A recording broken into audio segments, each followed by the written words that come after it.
congregational meeting. And actually, Joe Sprague, could I ask you, can you serve as parliamentarian next week? Good. We just satisfied one requirement for next week.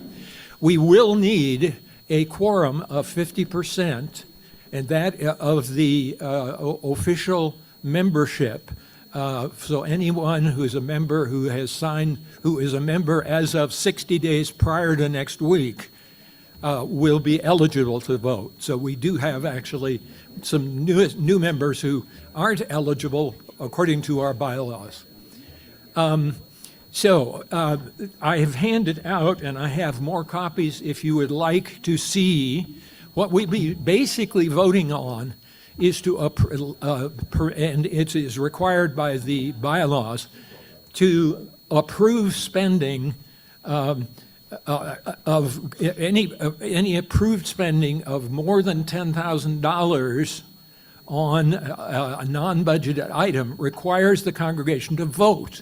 And we need a 50% quorum, and we need a two-thirds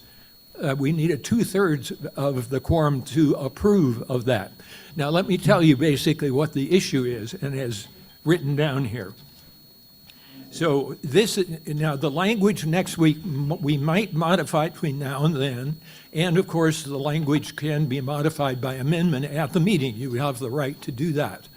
But so the motion will read something like this: to increase the spending limit that we already approved. The congregation approved $753,000. That was what the original projection of what the expenditure would cost, to up to $893,000. That's what is written down here right now, which is the total, in fact, fortunately, the total of the campaign capital campaign commitments as of June 4th, 2005. So $893,000 has been committed by people for this project. So we basically just need the congregation to approve. People have given the money. Yes, it's okay to spend that. Now, I will point out that these are commitments that people have made. Over $500,000 has been contributed already. And so that is really great. And so the additional commitments would bring the total up to 893. As of a few minutes ago, I talked to Norma, and Norma and Russ are very competent capital campaign leaders, say that the commitments now are over 900,000. So we should have no problem. We just need your approval to free up the spending as necessary. And let me just say a couple more things. Why is the project more expensive? Well, projects are always more expensive when you have the original projection. There are a couple of things that have been added to it, which I think are the committee that has been designing the project are really committed to. One is we need to have disability access to the stage, right? We've really not had that before. The plan and this estimate of the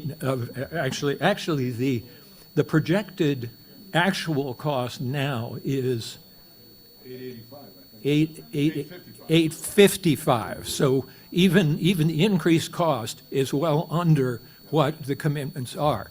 But one of the major expenditures is a wheelchair lift, which will be an ADA-approved method of access to the stage.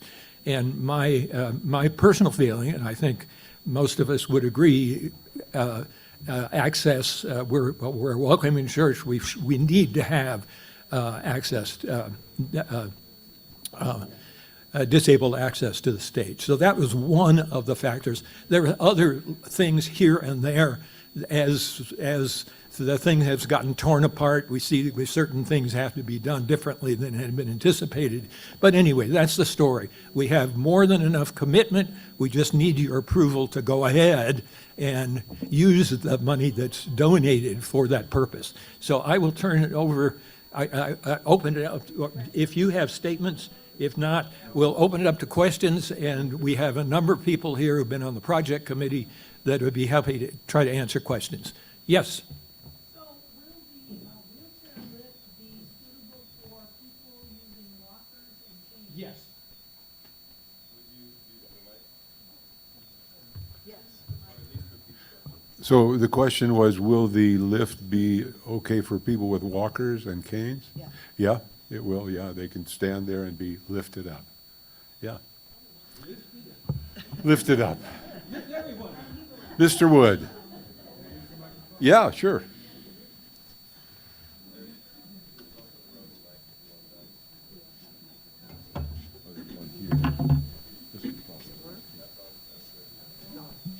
Hello. Good morning still. So, Jack Wood, I've been involved with this congregation since I moved to Prescott in 1999. Shortly after my arrival, somebody on the board decided they didn't want to be on the board, so I became a board member lickety-split. And shortly after that, we hired our first minister, Dan Spencer, and at that time, we had lost our space at the old adult center, and we were looking for a new space. And Dan and Mike Tosin and I think Randy Phillips found this building from the Oddfellows. And we wanted to rent it initially, but they said, why don't you buy it? So we ended up buying it. So I've been here for a long time. If you look at the county recorder's office, I signed the warranty deed on behalf of the congregation and also the mortgage as well.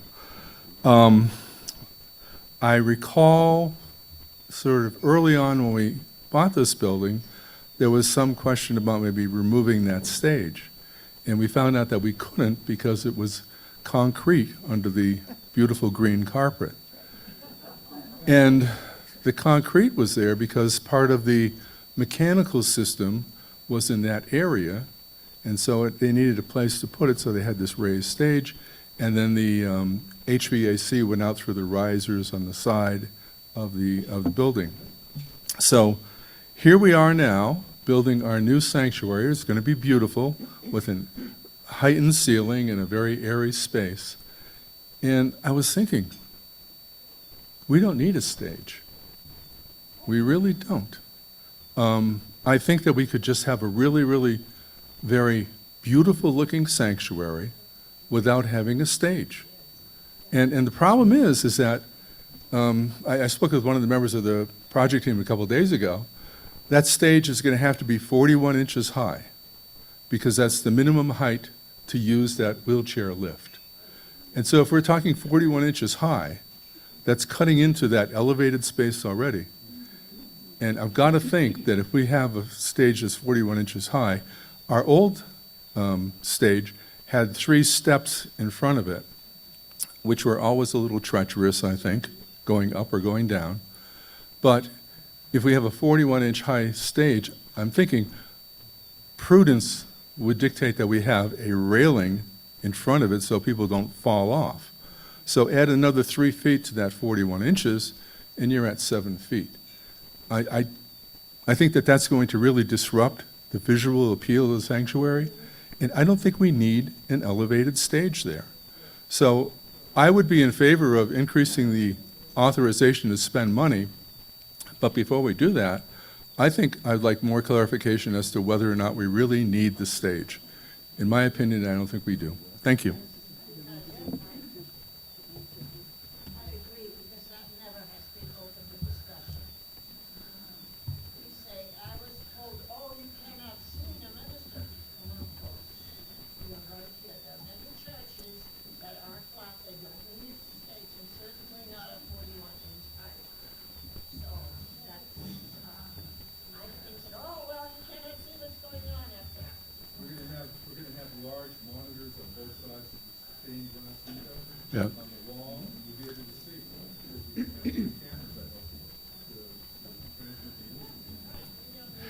The plan for the stage is 32 inches, not 41. I don't know where 41 came from. It's 32. And the stage was 20-something before, so we've raised it about a foot, I guess, yeah. Are there any other questions there? Regarding the stage, as someone with hearing problems, I can't hear you if I can't see your mouth. I really depend on having the face, the mouth of any speaker visible at all times. Are you been able to hear and see our minister right now? He's elevated, and he's tall, He's elevated by that much. and I do have, And this room is half as long. in a flat, and I go to the front, in a flat room, Anyway, if the room is Getting brick, out of control, I'm not quite you sure how don't to deal need with the it. elevation. If the room is flat, then you need the elevation first. There's the choir or any kind of musician who has to be better if you have a little bit of ice or. yeah, yeah. yeah. Yes. Do you want to comment here, Norm? No, Okay. you just Yeah. repeat what she said. Yeah, the point that Mary Helen is making is that for the choir to kind of project and be heard, it's better if we're up a bit higher. Yeah, yeah. I don't know that it's on. It is? Testing one. Yeah, it is on, okay. Good. As a member of the choir and had a career. Speak up. Yeah. Okay, oh.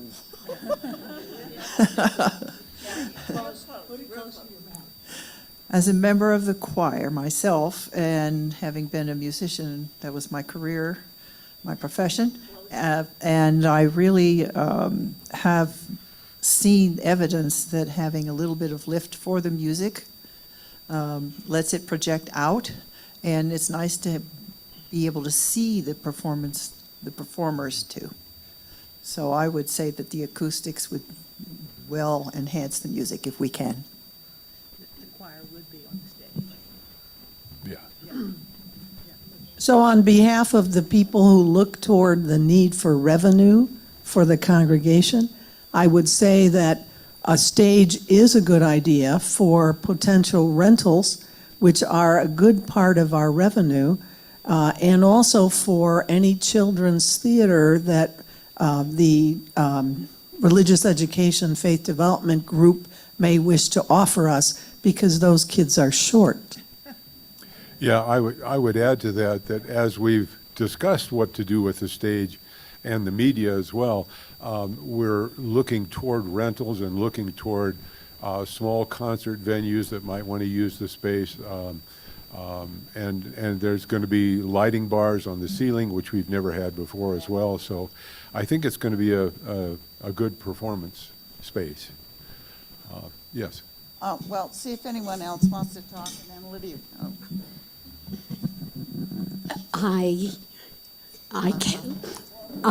Yeah, can you hear me now? Yes. I'm only 5'2", and if I'm in the middle of a room, seated, and everybody else is, I don't get to see anything. Yeah. Yeah. Right. So that's Yeah. my 2 cents. Anyone else? Any other? Well, Lydia had a comment.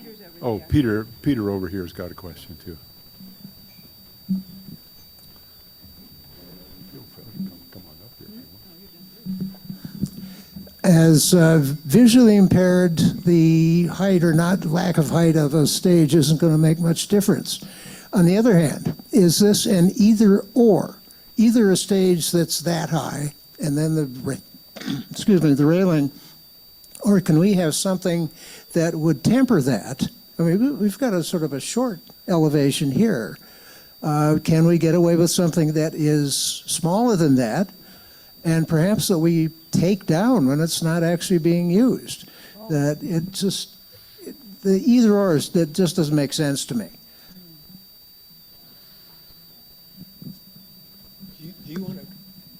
Let- You had a comment, Okay. and then I have a comment.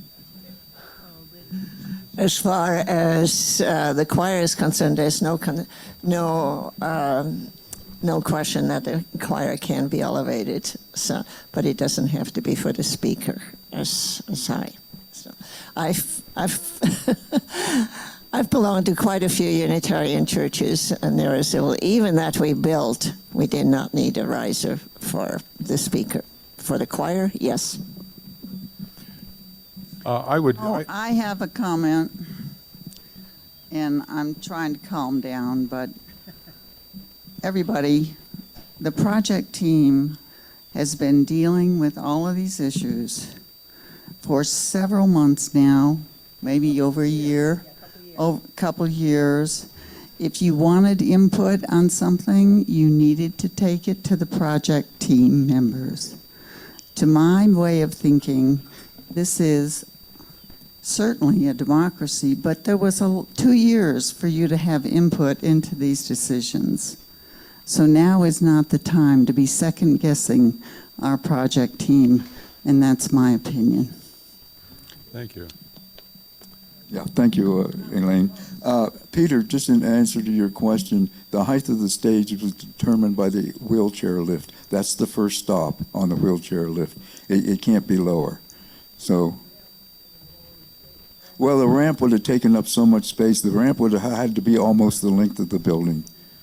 Yeah, in order to make the specifications. I would add one thing about the stage. Part of the stage is we are going to buy some risers as well, and we'll have a couple of 32-inch risers, which will make a kind of a dog leg for the choir to be on, but they can also be moved so that they could extend the stage another 4 feet for about 16 feet of width. So again, if we had a performance, the risers would work well in terms of enlarging the stage if somebody wanted to have, more people playing music or whatever's going on. So it's going to be a more flexible stage than the one we had before as well. So, and I think it should accommodate probably 25 or 30 choir members as well. So, yeah. A lot of planning going into this. We've got plans for the stage are pretty much finalized at this point, and I think the contractor is probably going to build it for us. So that'll be good. So, other questions or comments? It was said that the original configuration included the utilities. Was it the heating and air conditioning system? Is that still the way it's going to be under this stage? No. The HVAC is all in the ceiling now. Yeah, which was an odd thing. This part of the building, it's always been in the ceiling, and in the sanctuary it was underground, and it came in through those steps and areas that were underneath, which was pretty bizarre.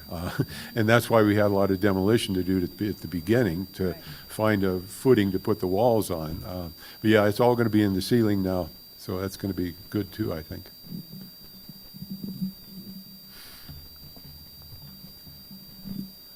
Okay. All right, well, come next week and bring a friend.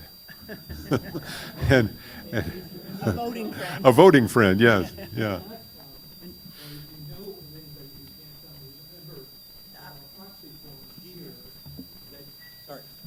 If you know that you can't come, or you know somebody who you know is not going to be there, you might speak to them and say, we do need a 50% quorum, which will include, actually, that's not true. The quorum has to be people present here or on Zoom. Or on Zoom. Yeah.